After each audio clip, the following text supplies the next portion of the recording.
Lectura de Hebreos capítulo 7.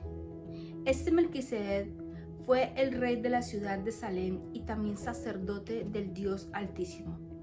Cuando Abraham regresaba triunfante de una gran batalla contra los reyes, Melquisedec salió a su encuentro y lo bendijo.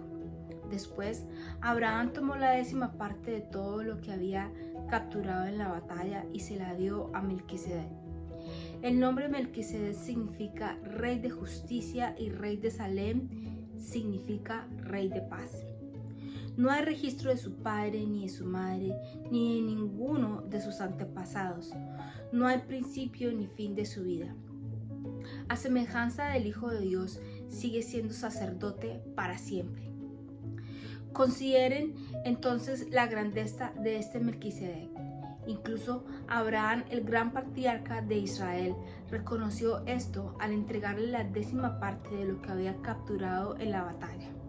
Ahora bien, la ley de Moisés exigía que los sacerdotes que son descendientes de Leví le cobraran el diezmo al resto del pueblo de Israel, quienes también son descendientes de Abraham.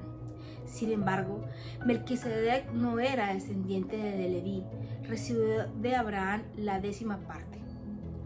Y Melquisedec bendijo a Abraham, quien ya había recibido las promesas de Dios. Sin lugar a dudas, el que tiene el poder para bendecir es superior a quien recibe la bendición. Los sacerdotes que reciben los diezmos son hombres que mueren. Así que Melquisedec es superior a ellos porque se nos dice que sigue viviendo. Además, podríamos decir que esos levitas, los que reciben el diezmo, pagaron un diezmo a Melquisedec cuando lo pagó su antepasado Abraham. A pesar de que Leví aún no había nacido, la simiente de la cual provino ya existía en el cuerpo de Abraham cuando Melquisedec recibió su diezmo.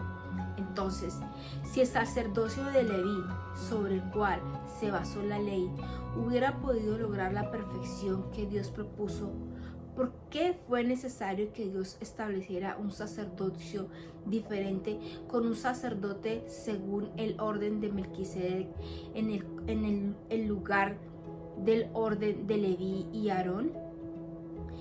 Y si se cambia el sacerdocio, también es necesario cambiar la ley para permitirlo. Pues el sacerdote a quien nos referimos pertenece a una tribu diferente, cuyos miembros jamás han servido en el altar como sacerdotes. Lo que quiere decir es que nuestro Señor vino de la tribu de Judá y Moisés nunca habló de los sacerdotes que provinieran de esta tribu. Ese cambio resulta aún más evidente ya que ha surgido un sacerdote diferente, quien es como Melquisedec. Jesús llegó a ser sacerdote no por cumplir con la ley del requisito físico de permanecer a la tribu de Leví, sino por el poder de una vida que no puede ser destruida. Y el salmista lo señaló cuando profetizó: tú eres sacerdote para siempre según el orden de Melquisedec. Así que el antiguo requisito del sacerdocio quedó anulado por ser débil e inútil, pues la ley nunca perfeccionó nada, pero ahora confiamos en una mejor esperanza por la cual nos acercamos a Dios. Este nuevo sistema se estableció mediante un juramento solemne. Los descendientes de Aarón llegaron a ser sacerdotes sin un juramento, pero había un juramento con relación a Jesús, pues Dios le dijo: el Señor ha hecho un juramento y no romperá su promesa. Tú eres sacerdote para siempre. Debido a este juramento, Jesús es quien garantiza este mejor pacto con Dios. Hubo muchos sacerdotes bajo el sistema antiguo porque la muerte les impedía continuar con sus funciones, pero dado que Jesús vive para siempre, su sacerdocio dura para siempre. Por eso puede salvar una vez y para siempre a los que vienen a Dios por medio de Él, quien vive para siempre a fin de interceder con Dios a favor de ellos. Él es la clase de sumo sacerdote que necesitamos, porque es santo y no tiene culpa ni mancha de pecado. Él ha sido apartado de los pecadores y se le ha dado el lugar de más alto honor en el cielo. A diferencia de los demás sumos sacerdotes, no tienen necesidad de ofrecer sacrificios cada día. Ellos los ofrecían primero por sus propios pecados y luego por los del pueblo. Sin embargo, Jesús lo hizo una vez y para siempre cuando se ofreció a sí mismo como sacrificio por los pecados del pueblo. La ley no nombra a sumos sacerdotes que están limitados por debilidades humanas, pero después de